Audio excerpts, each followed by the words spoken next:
Then I took a smidge and applied it down there. This one's wife. Getting it wrong again. Hello, I'm H.G. Tudor. You saw This One's Wife at the This One's Wife games when she clamped her hands either side of Harry's face and, like the face hugger from Alien, moved in to on his face. You know that it was performative because you know that she's a narcissist. And that means, because of my work, you know that everything that she does in relation to people is driven by her narcissism. Her narcissism makes her think that she's being affectionate towards Harry, but in actual fact what's occurring is that her narcissism is causing her to be affectionate towards him, to assert control over him in a benign fashion, whilst drawing fuel from him by way of reaction, whilst drawing fuel by way of reaction from those watching, and managing her facade as supposedly a caring and loving wife.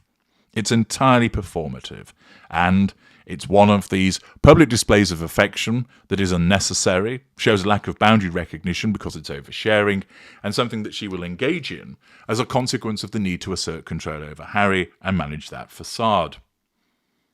It's actually a fairly straightforward explanation once you understand that she's a narcissist and how her narcissism functions.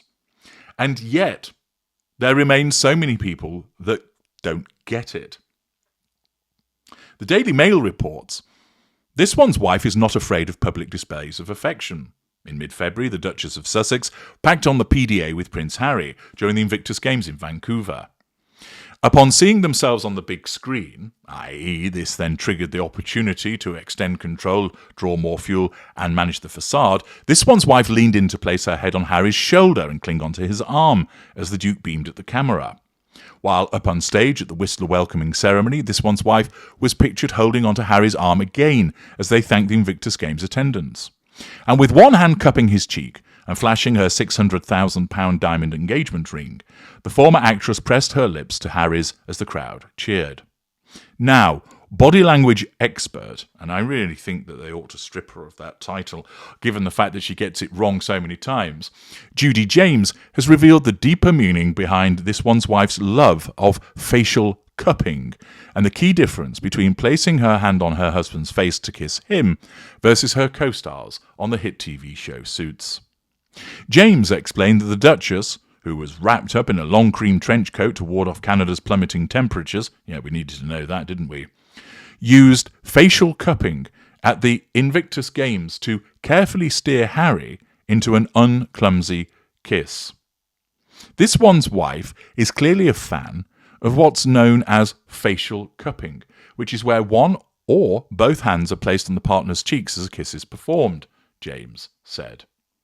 It's a controlling gesture that lightly or not so lightly clamps the head, allowing for a more synchronized, unclumsy kiss via some careful steering and holding in place.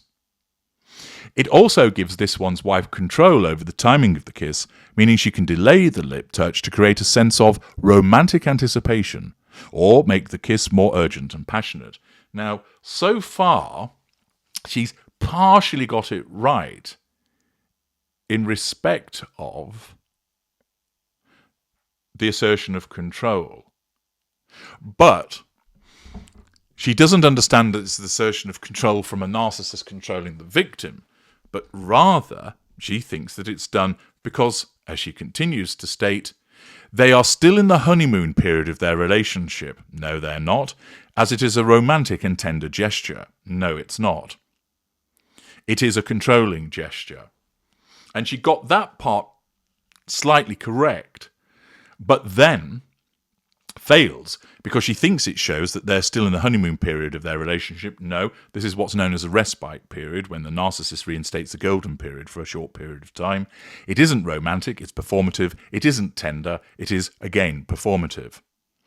It continues by saying, but this one's wife is no stranger to facial cupping, having used it in a Valentine snap with Prince Harry while salsa dancing with her husband on their trip to Colombia in 2024, and on various co-stars while filming the legal drama Suits. In an emotionally intense scene in Season 6, this one's wife's character, Rachel Zane, is reunited with her fiancé Mike Ross, as he is released from prison. James suggests that This One's Wife uses facial cupping here to give her more control over the scene, as kissing a stranger or a non-partner can be a clumsy experience. But there are some notable differences in the way she performs them with Harry compared to how she performs them on set. Her face cupping on Suits contains stronger finger-dinging gestures than she uses with Harry, and the clawed hand with the grabbing gesture suggests sexual passion. Analysing another picture of strong-willed lawyer Rachel kissing brainiac Mike, James said she's digging her fingertips into the other actor's face with one finger burrowing into a spot behind his earlobe. This type of strong cupping allows her to clamp the actor's face for some romantic and teasing eye contact before the kiss starts.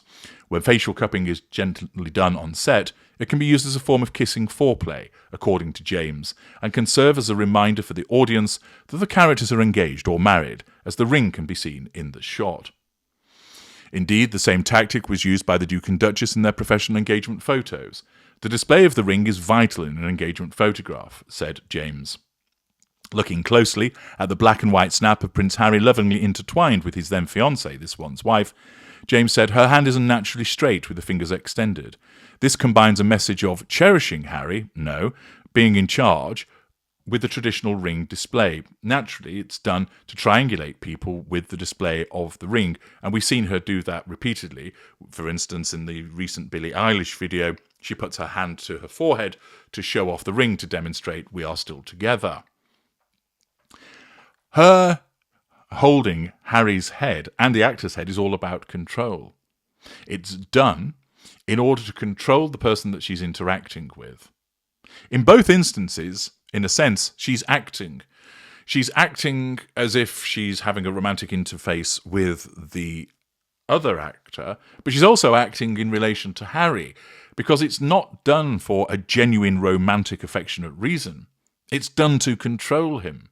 It's done to perform for the cameras, to send a signal to the outside world. Look at me.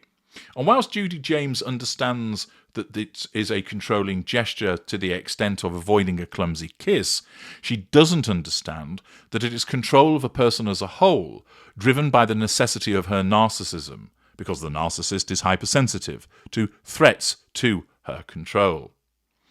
She doesn't understand that it's done to draw fuel by way of people's reactions or to manage the facade.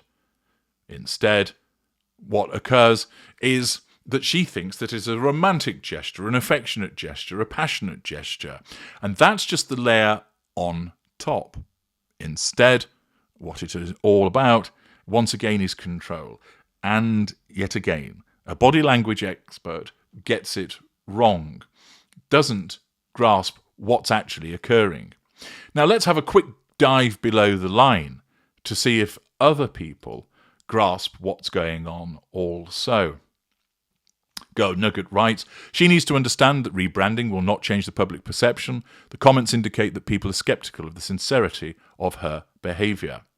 Bilbo Baggins writes, This One's Wife is a narcissist. During the relationship, particularly in the beginning, or if they feel their partner is slipping away from their control, they love bomb them.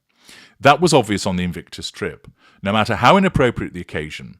It is one of the ways the narcissists gain or retain control and devotion. The facehold is another way to control. It also keeps the focus on her for the cameras by obscuring the partner's face. This One's Wife exerts a lot of control over people, particularly Harry, the weaker, somewhat infantile partner in the relationship. Evidently, someone there who has been accessing my work as they understand precisely what is happening.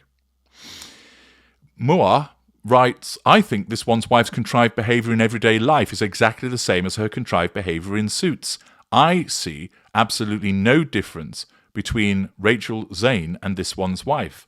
I think she's no more in the honeymoon period of the relationship with Harry that she was with actor Patrick J. Adams. It is just a constant performed facade, in my opinion. Ashley sums it up succinctly. This One's Wife is controlling. That's all there is to it. Miss Mary Bluebell, a controlling and performative gesture by the actress. Honey Bubble Blossom, over the top, lights, camera, action. When people are overly affectionate in public, it is usually a very different story behind closed doors. Chancery Lawyer, everything with This One's Wife is a stage performance. just Gigi. This has nothing to do with love or passion and everything to do with performance. That's all it is. A performance from the cameras. Insert name here. Controlling was the right choice of words. Liliac 80, more evidence that she's treating her relationship with him as an act, like she's on some show. He fell right into her trap, and she knew exactly how to play the long game to get where she is. Quilt Lady. It's all about control and ownership. In other words, exhibiting her dominance. Tresis, a measure of control and nothing more. Polo Soul Thumb. It's a coercive moon, plain and simple. It implies control, not love, especially as it's over-repeated. TPS, all show for the papers. And it's quite clear from those that are commenting that they see it better than this so-called body language expert, that they recognise that it's performative, they recognise that it's not natural, they recognise that it's inauthentic, and most of all, they recognise that it's for the purposes of control. The body expert gets it wrong again. The general public are understanding. I'm H.G. Tudor. Thank you for listening.